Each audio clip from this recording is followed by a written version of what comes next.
Hello everyone, today we talk about how to fix the app of closed VPN. Here we go to settings.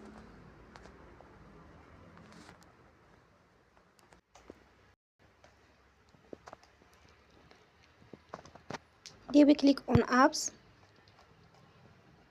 After that you will search the app closed VPN and you will click. Then you will on for stop. After that you will go to storage.